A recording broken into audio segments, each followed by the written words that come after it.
नमस्कार, आप देख रहे हैं होम टुडे न्यूज चैनल। मैं विनीता आपके साथ। आइए देखते हैं आज की कुछ खास और बड़ी खबरें।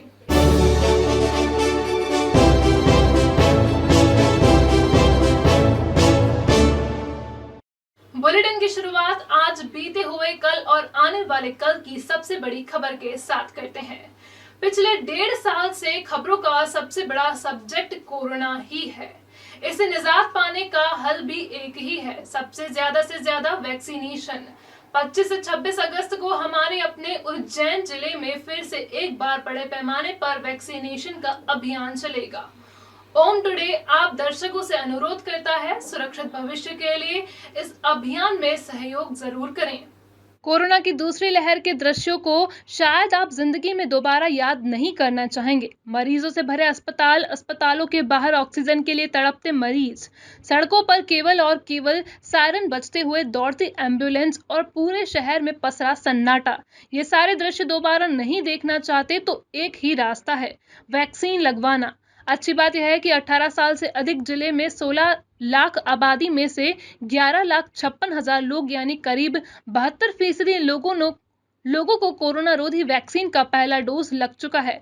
शहर में तो पहला वैक्सीन लेने वालों का प्रतिशत 82 है। जिले में अब 4,50,000 लोग ऐसे हैं जिन्होंने वैक्सीन का पहला डोज भी नहीं लगवाया है।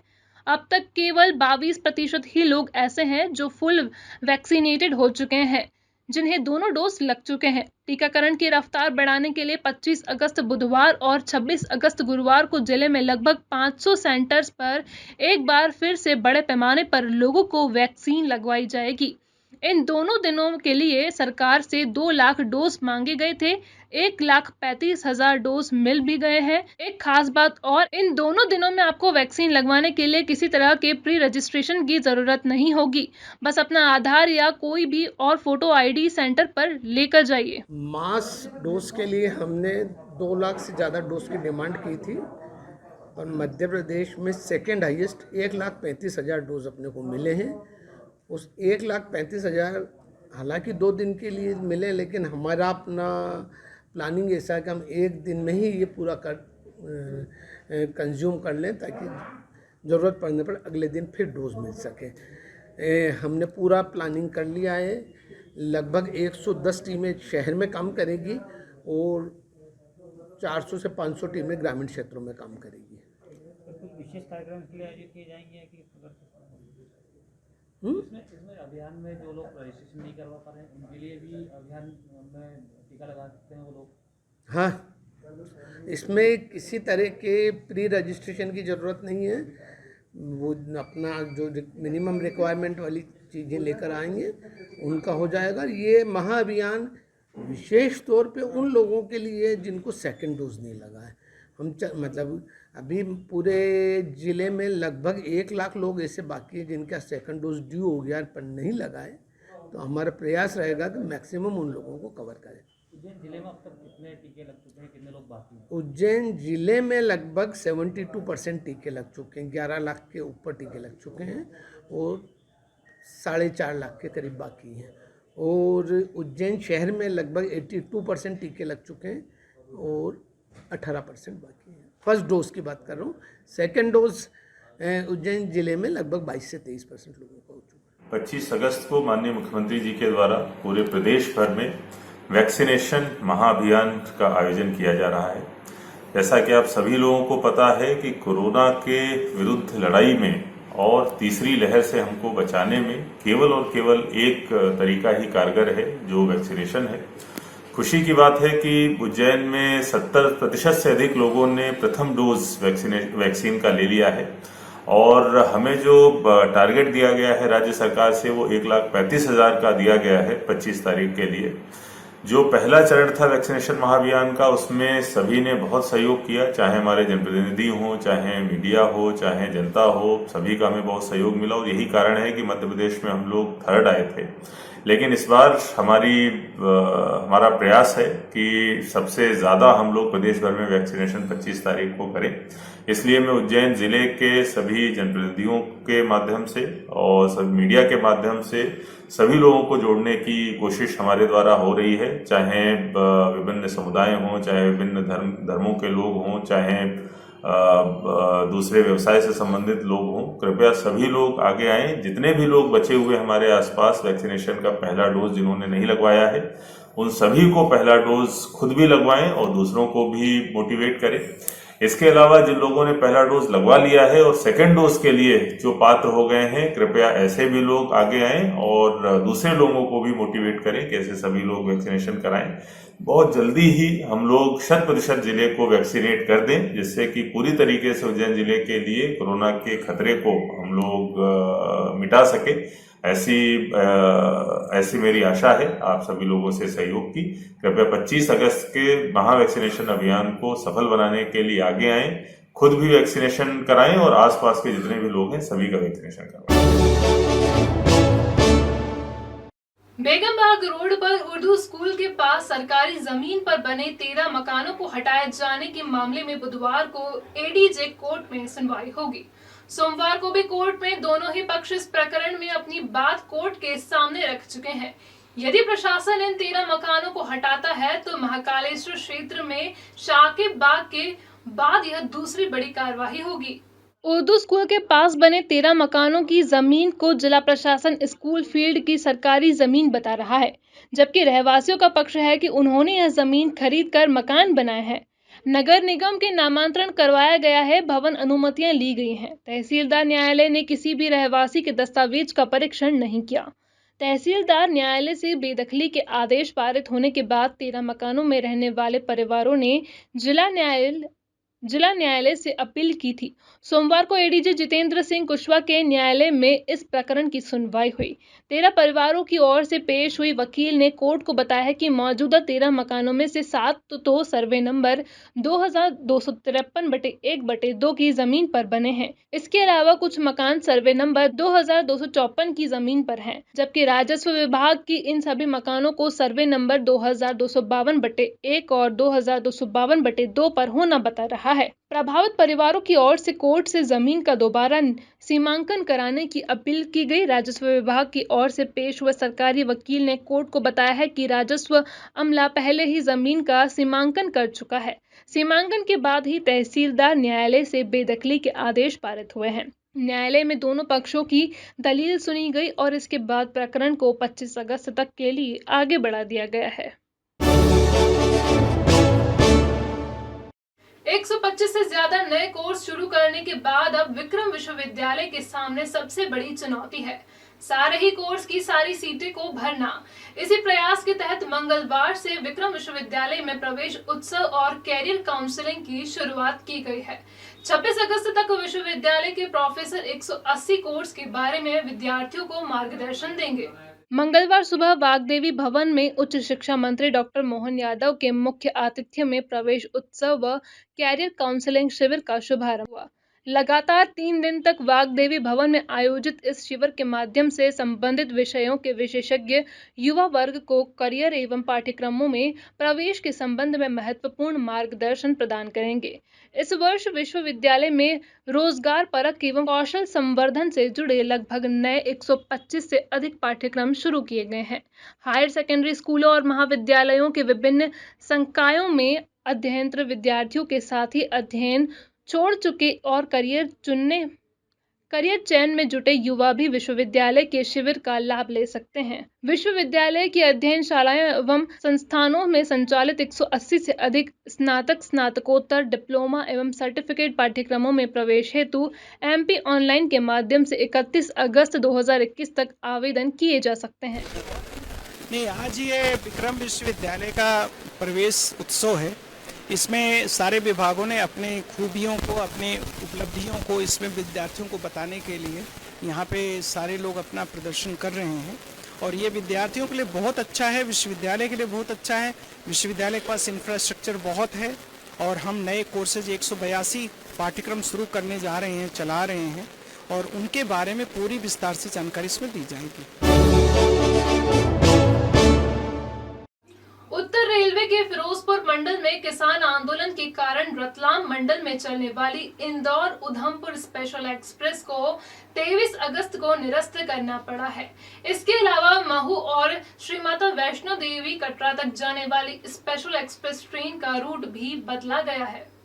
किसान आंदोलन की वजह से उधमपुर से इंदौर के लिए 25 अगस्त को चलने वाली स्पेशल एक्सप्रेस निरस्त रहेगी। इसके अलावा बांद्रा टर्मिनल से अमृतसर के बीच चलने वाली स्पेशल एक्सप्रेस ट्रेन को रीशेड्यूल करना पड़ा है।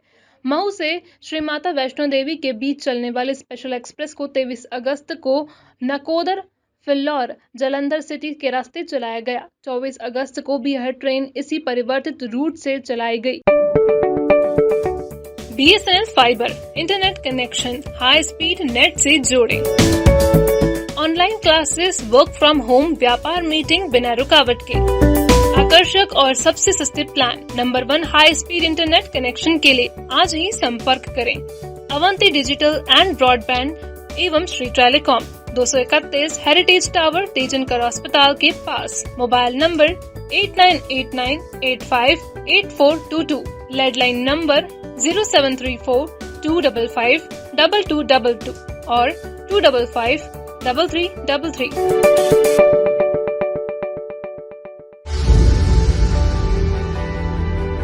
ओम गुरु कृपा राखी भंडार 21 वर्षों से अपनी सेवा दे रहा है।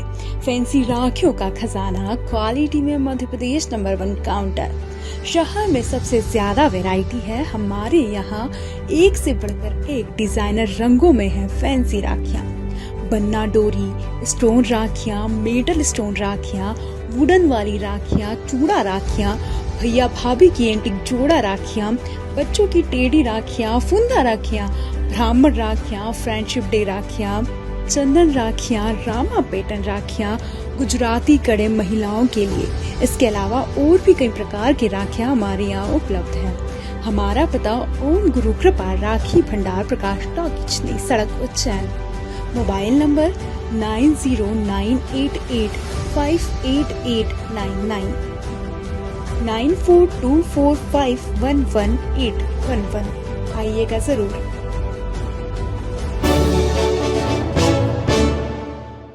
बड़नगर के कांग्रेसी विधायक मुरली मोरवाल के बेटे करण की गिरफ्तारी नहीं हो पाने के मामले में अब जिला भाजपा मैदान में आई है। मंगलवार को भाजपा के जिले के 21 मंडलों के विधायक पुत्र की गिरफ्तारी के मामले को लेकर पैदल मार्च निकाला जाएगा और ज्ञापन सौंपेंगे। करण मोरवाल पर इंदौर के महिला थाने में दुष्कर्म का अपराध दर्ज है और वह 2 महीने से फरार चल रहा है। करण के खिलाफ शिकायत करने वाली महिला द्वारा आंदोलन की चेतावनी दिए जाने के बाद भी इंदौर पुलिस 2 महीने से उसे गिरफ्तार नहीं कर सकी है। भाजपा के उज्जैन जिलाध्यक्ष बहादुर सिंह बोरमुंडला की अगुवाई में कांग्रेसी विधायक मोरवाल के पुत्र के खिलाफ मोर्चा खोलते हुए 21 मंडलों में पैदल मार्च निकालकर प्रशासन को ज्ञापन सौंपा और आरोपी को जल्द गिरफ्तारी की मांग की है। उन्हेल भाजपा मंडल में भी मंडल अध्यक्ष पीयूष गुप्ता की अगुवाई में भाजपा कार्यकर्ताओं ने विरोध प्रदर्शन किया। इस अवसर पर मंगेश वर्माद्व, राजकुमार जैन, इब्राहिम पाकीजा, ईश्वर सोनी सहित बड़ी संख्या में पार्टी कार्यकर्ता उपस्थित थे। 19 अगस्त गुरुवार की रात गीता कॉलोनी में आपत्तिजनक नारेबाजी वाला विवाद अब कोर्ट तक पहुंच गया है। मंगलवार को प्रकरण में कोर्ट में सुनवाई होनी थी। आरोपियों की ओर से वकालतनामा दाखिल करने वाले एक वकील के साथ उनके ही साथियों ने कोर्ट परिसर में मारपीट कर दी। आरोपियों की पैरवी करने से खुद वकीलों को एक गुट ने ही अपने साथी वकील को रोकने की कोशिश की। गीता कॉलोनी वाले मामले में पुलिस ने आपत्तिजनक नारेबाजी करने वाले आरोपियों के खिलाफ रसूखा और राजद्रोह जैसे धाराओं में केस दर्ज किया है। पुलिस अब तक 13 आरोपियों को गिरफ्तार कर चुकी है और 4 पर रासुका लगाई जा चुकी है। बार एसोसिएशन के कई सदस्य चाहते थे कि इस मामले में कोई भी वकील आरोपियों की पैरवी नहीं करे। मंगलवार को जुडिशियल मजिस्ट्रेट कोर्ट में एक आरोपी शानू की जमानत याचिका पर सुनवाई होनी थी। शानू की ओर से एडवोकेट आशीष तिवारी ने वकालतनामा दाखिल किया। फिर क्या था, कोर्ट में वकील ही 2 धड़ों में बट गए। एडवोकेट सुरेंद्र मेहता और लोकेंद्र मेहता, महिपाल सिंह आदि ने एडवोकेट आशीष तिवारी पर दबाव बनाया कि वे आरोपियों की पैरवी नहीं करें। आशीष तिवारी का आरोप है कि तीनों ही वकीलों ने कोर्ट के बाहर उनसे मारपीट की। आशीष तिवारी मंगलवार दोपहर माधवनगर थाना पहुंचे और अपने साथ हुई मारपीट की एफआईआर दर्ज कराई। देखिए, कल मेरे द्वारा एक शानू नाम के आरोपी जो कि अपराध 638/2021 में आरोपी है, उसकी तरफ से मैंने एक जमानत आवेदन प्रस्तुत किया था, जिसकी आज 3 बजे सुनवाई होनी है। मैडम शिवहरे मैडम की कोर्ट में, जुडिशल मजिस्ट्रेट कोर्ट में। वहाँ पर मैं आज अपने रेगुलर वर्किंग में उज्जैन कोर्ट में आया था, तो मुझे सुरेंद्र मेहता और लोकेन मेहता इन लोगों ने फ़ोन करके बुलाया कि थोड़ा बात करनी केस के सिलसिले में। तो चूँकि एडवोकेट हैं इसलिए मैं व्यवहार में चला गया उनके पास। तो तिवारी की चाय की दुकान के सामने जब मैं वहाँ पहुँचा तो इन लोगों ने आके मुझे कहा कि क्यों तुम हिंदूवादी संगठनों के खिलाफ, मुसलमानों के खिलाफ मुसलमानों के लिए पैरवी क्यों कर रहे हो? तो मैंने कहा मैं तो सिर्फ सिंपल ड्यूटी कर रहा हूँ, मैं किसी के खिलाफ कुछ थोड़ा बोल रहा हूँ, ड्यूटी है मेरी पार्ट। इस पर उसने सुरेंद्र मेहता ने मारना शुरू कर दिया और लोकेन मेहता ने मेरे साथ हाथापाई शुरू कर दी, और जो महिपाल सिंह है उसने मेरा हाथ पकड़ लिया था। तो इन लोगों ने जैसे तैसे करके अतुल रैना, धर्मेश उपाध्याय, ये सब लोगों ने आके मुझे छुड़ाया, बचाया मुझे, और मैं आज थाना रिपोर्ट करने आया हूँ। और ये तीनों बीजेपी के नेता हैं, कोई वकालत नहीं करते। इनका काम सिर्फ गुंडागर्दी करना, ज़मीन पे हफ्ता वसूली करना, इनके यही काम है। ये आपराधिक प्रवृत्ति के व्यक्ति अगर इनके देखेंगे तो पुराने कई क्रिमिनल रिकॉर्ड है। तो बार एसोसिएशन की तरफ से इन प्रकार के लोगों का कुछ अब बार एसोसिएशन की तरफ से अध्यक्ष जी को खबर कर दी है। देखिए अब जैसा भी जो होता है आदेश तो फिर बताते हैं। विवेकानंद कॉलोनी में रहने वाली एक डेयरी संचालक ने फांसी लगाकर आत्महत्या कर ली है। पुलिस को शुरुआती जानकारी मिली थी कि लॉकडाउन की वजह से डेयरी संचालक का कारोबार ठप हो गया है और उन पर काफी कर्ज भी चढ़ गया है। संभवतः यही आत्महत्या की वजह है। विवेकानंद कॉलोनी में डेयरी का संचालन करने वाले प्रशांत पिता बालचंद तिवारी का डेयरी और घर एक ही बिल्डिंग में है। सोमवार शाम डेयरी पर प्रशांत से मिलने एक परिचित पहुंचे। प्रशांत नीचे नहीं दिखे तो उन्होंने परिवार वालों से उनके बारे में पूछा। पत्नी नीचे डेयरी पर देखने आई तो पीछे बने एक कमरे का दरवाजा बंद मिला। दरवाजा खटखटाया गया, काफी देर तक कोई आवाज नहीं आई तो दरवाजा तोड़ दिया गया। भीतर प्रशांत का शव फंदे पर लटका था। पुलिस को प्रशांत के पास से एक पत्र भी मिला है जिसमें उन्होंने कमजोर आर्थिक हालत और कर्ज की बात कही। नीलगंगा पुलिस इस मामले की जांच में जुट गई है। मंगलवार को महिला थाने में लव जिहाद से जुड़ा एक प्रकरण सामने आया है। एक युवक ने नाम बदलकर युवती को प्रेम जाल में फंसाकर उसे सब्ज-बाग दिखाता रहा।